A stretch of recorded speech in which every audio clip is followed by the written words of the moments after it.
Hey everyone, and welcome to the Ask Nicole weekly live stream. My name is Nicole Willette, and I answer questions about tech and marketing as it relates to small business.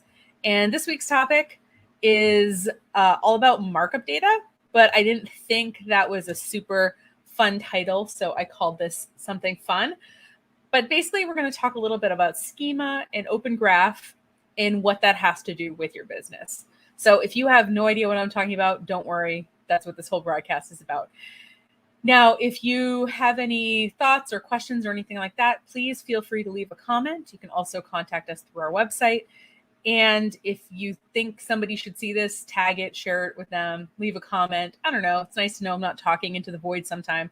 But if you want to kind of binge more episodes or browse by topic, the YouTube channel is your best bet because I have things organized by playlist there.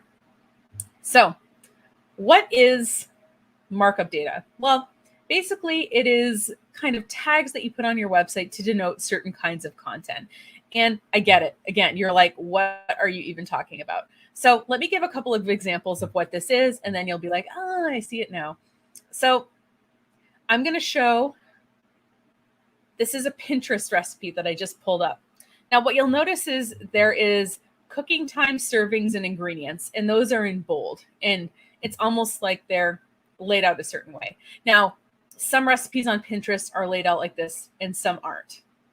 So let's say I was searching for a recipe that had bananas in it.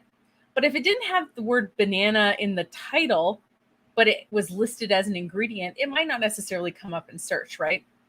So one of the ways in Schema that we can mark up data is recipe. And there are certain fields of information that pertain to recipes and don't really pertain to other things, right? And we can look at basically how these different things are marked up if we go to schema.org. So I just pulled up a product. Hold on. Actually, let me make this bigger because it is hard to see. So what we have here is all of the different, I guess, fields. There we go. That could be as part of the product. So for example, brand, right? So if I wanted to put a certain brand of product, I could kind of tag it a certain way so that if someone was searching for Nike shoes or somebody was searching for J. Crew sweater, again, it wouldn't, unless the word J. Crew sweater was in the description or the title, like how else would it know that it was a J. Crew sweater? Well, if we tag the brand J. Crew, then we would know. We have color, we have category. So we have these different like sort of notations that we can put into our product descriptions that allow search engines mainly, but also people to see what the products are. Now, products aren't the only thing that you can mark up. You can also mark up things like music. I'll pull up some other examples in a little bit, maybe if we're in the mood. But the main thing is that by putting into code, basically, where you're putting what certain information denotes, it's really good for indexing different kinds of content. So like I said, this way you don't have to spell out what everything is. You can just put the information where it's supposed to go. And then a search engine like Google, for example, can recognize, oh, this is the title of the album. Oh, this is the length of this track on the album, whatever. But the other thing that it's, good for besides, indexing different things onto a website is it's also good for, like I said, search engines, right? People looking for specific kinds of content. Now, the main kind of markup code is called schema. And what I'm going to do is I'm going to go back onto that main page and click on the different schemas there are. So you can go to schema.org and you can see a list of these kind of things. And like I said, it just kind of depends on what sort of business that you have. So we have these different kinds of schema here. So we have, for example, local business restaurant. But as you see, there's kind of a ... in some of these places. So if I wanted to see what local business markup code could be, currencies accepted, opening hours, payment accepted, price range.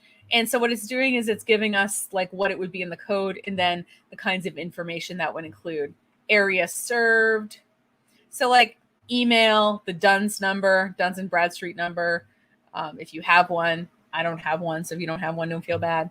But point being is, this website has some very detailed information about the different kinds of sort of objects that can be marked up with code. So Schema is Google's and Open Graph is Facebook's. Now, a little aside, about 7 years ago, I made a rap about Open Graph Protocol, OGP, to the tune of, you guessed it, OPP. I will link it in the description. I'm not going to put it in this video, but yeah, I don't really have an embarrassment gene, so enjoy. If I was actually a talented rapper, I probably would be doing that with my time. So I don't expect you to be necessarily impressed with my rap skills, but maybe impressed with the lyrics, which are all accurate. And somebody said it was really helpful in understanding Open Graph Protocol. So there you go. Now, you might see this and think, oh, okay, yeah, I have kinds of information that I would like to mark up on my site. How do I do that? Well, the good news is, like anything, is that most services have figured out how to tell you how to do this. So this is how to add schema to Squarespace websites, a very detailed instructional guideline of how to do that and how to put it, you go into the advanced area, code snippet, that kind of thing. And you can do it that way. In most services, website builders, I started typing into Google schema code 4, and then it had like Wix, WordPress. It had like them all in like the drop down suggestions. So I have a feeling that most website builders will tell you how to do this. If you go to schema.org, it will tell you what the code is so that you can also write it yourself if you feel so inclined. Now, the other kind of markup is called Open Graph. It's something specifically for Facebook. And I wanted to pull up an instance where this would come up. And you probably noticed that with Facebook, when you share a certain URL, it will show like a picture, the name of the site, and that kind of thing. And if you've ever wondered what's going to come up, there is something called a sharing debugger tool on Facebook. And so what I did for your amusement and mine is I pulled up mine because there's definitely a problem, and you'll see it soon. So it's saying warnings had image is too small. So it's saying that the image that is pulling in is too small because it did not have the minimum size requirement. So if I scroll all the way down, this is the thumbnail it's pulling in. Yeah, I might want to fix that for obvious reasons. But as we see here, we see the term OG referred to here. Original, yes, but Open Graph. So the OG URL is my URL. The OG type is a website. So there is specific markup related to websites. Now, what you can do, obviously, is you can check when people share links to certain pages on your website or links to just the homepage of your website. You can see what pulls up, and you can make changes and obviously fix what appears here to make sure that it's entirely accurate. And yeah, so that is basically the idea of Open Graph. It's nice to be able to control not only maybe what people see when they share on Facebook, but also maybe make your site a little bit more searchable. So for example, if I'm searching for a recipe, it will search the ingredients of the recipe rather than the description or the directions, that kind of thing.